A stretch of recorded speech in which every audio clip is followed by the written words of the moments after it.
दोस्तों स्वागत है आप सभी का सुनील राउत ऑफिशियल चैनल पर। दोस्तों आज मैं बात करूंगा आप सभी के साथ ताजमहल के बारे में कि आखिर ताजमहल की क्या सच्चाई है। क्या जो लोग कहते हैं कि शाहजहां ने अपने उन मजदूर के हाथ कटवा दिए जिन लोगों ने उस ताजमहल को बनाया था ताकि ऐसा ताजमहल जैसा डिजाइन दोबारा ना बन सके।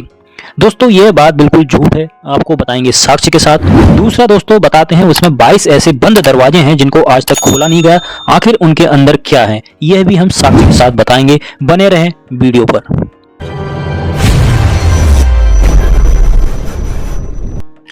दोस्तों शाहजहां का जन्म 5 जनवरी 1592 में हुआ था और शाहजहां के पिता का नाम मोहम्मद सलीम जहांगीर था और शाहजहां के माताजी का नाम जगत गैसेन था। दोस्तों जिसको बताया जाता है कि शाहजहां ने अपनी बीवी यानी कि मुमताज के प्यार की निशानी के तौर पर ताजमहल को बनाया था। दोस्तों आपको बता दें कि मुमताज का असली नाम नहीं था, वह शादी के बाद मुमताज महल उसका नाम रखा गया। मुमताज महल का जन्म 27 अप्रैल 1593 में हुआ था और उनका असली नाम था अर्जुमानंद बानो बेगम। दोस्तों यह मुमताज का असली नाम था, शादी के बाद मुमताज का नाम बदलकर मुमताज महल रखा गया। दोस्तों शाहजहां और मुमताज महल की एंगेजमेंट 1607 ईस्वी में हुई थी और फाइनली उन दोनों की शादी 1612 में हो गई थी। दोस्तों शाहजहां की वैसे तो और भी बीवियां थी, लेकिन शाहजहां का जो दिल से प्यार और मोहब्बत था वो मुमताज के लिए ही था, क्योंकि और भी उसने शादियां तो की थी, वो एक पॉलिटिक्स रीजन यानी कि पॉलिटिक्स रिलेशन को बनाए रखने के लिए की गई थी। और जो दिल से जो रिश्ता होता है, वो जो प्यार भरा रिश्ता होता है, वो मुमताज से ही ज्यादा था।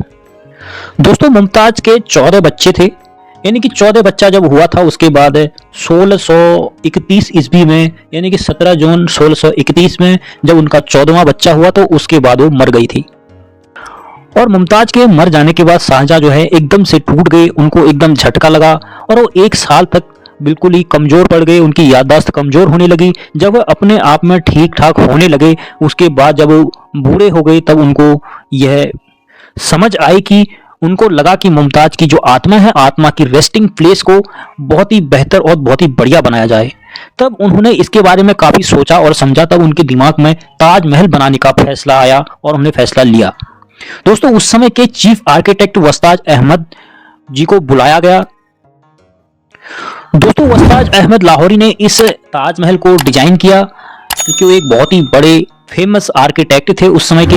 दोस्तों इस ताजमहल का जो भी मटेरियल था उसको लाने के लिए 1000 से भी ज्यादा हाथियां पूरे दिन भर लगे रहते थे। और दोस्तों इस ताजमहल को बनाने के लिए जो सफेद मार्बल का इस्तेमाल किया गया था, वो सारा सफेद मार्बल राजस्थान से मंगवाया गया था और जेसफेयर को पंजाब से मंगवाया गया और जेडुएन क्रिस्टल को चाइना से मंगाया गया था, टर्क्यूट को तिब्बत से मंगाया गया था, सफायर को श्रीलंका से मंगाया गया था और कार्बेनियम को अरबिया से मंगाया गया था। दोस्तों एक हिसाब से सोच जाने तो ताजमहल का जितना भी मटेरियल था वो पूरी दुनिया के अलग अलग कोने से आया हुआ है। दोस्तों ताजमहल को बनाने वाले जो मजदूर थे उनकी संख्या 22,000 थी, यानी कि 22,000 मजदूर एक दिन में काम करते थे और इस ताजमहल को पूरा कंप्लीट बनने में 22,000 मजदूरों ने लगातार 22 साल तक काम किया और 22 साल बाद फाइनली ताजमहल बनके तैयार हो गया। दोस्तों इस ताजमहल के अंदर 22 ऐसे बंद कमरे हैं जिनके बारे में बीच बीच में कई बार मांग उठती रहती है कि इनको खोला जाए और इनका रहस्य पता किया जाए कि आखिर इनके अंदर क्या है, क्या राज है। दोस्तों जब इन 22 कमरों की पूरी जांच पड़ताल की गई, इनको खोला गया, तब पता चला कि इनके अंदर कुछ भी नहीं है, बिल्कुल खाली है। जो कॉरिडोर होता है उनके साइड के दरवाजों को इस डिजाइन में बनाया गया है ताकि लगे कि वो कमरे हैं। उसके अंदर एक कॉरिडोर टाइप में बना हुआ है जो कि सारे के सारे कमरे बिल्कुल खाली और साफ हैं।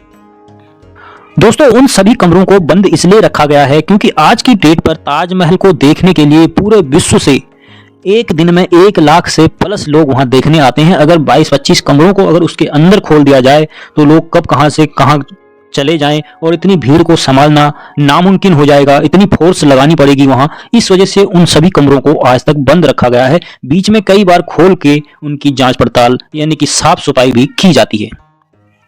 दोस्तों आज तक आप सभी लोगों ने यह कहावत जरूर सुनी होगी, यह बात जरूर सुनी होगी कि शाहजहां ने जब ताजमहल बनवाया था तो ताजमहल बनवाने के बाद शाहजहां ने उन सभी मजदूरों के हाथ कटवा दिए थे ताकि ऐसा नक्शा, ऐसा डिजाइन दोबारा वह लोग ना बना सकें।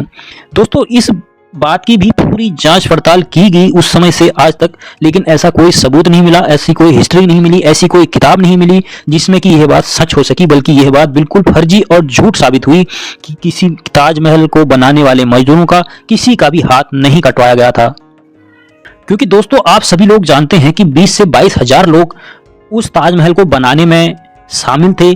यह बात एक छोटी सी सोचने वाली भी है कि इतने लोगों के हाथ कटवा दिए हों तो फिर उनके हाथ एक दिन में तो कट नहीं सकते, 2-4 दिन में भी नहीं कट सकते, कम से कम महीनों का समय लग सकता है, क्योंकि उस समय इतने आधुनिक हथियार भी नहीं थे।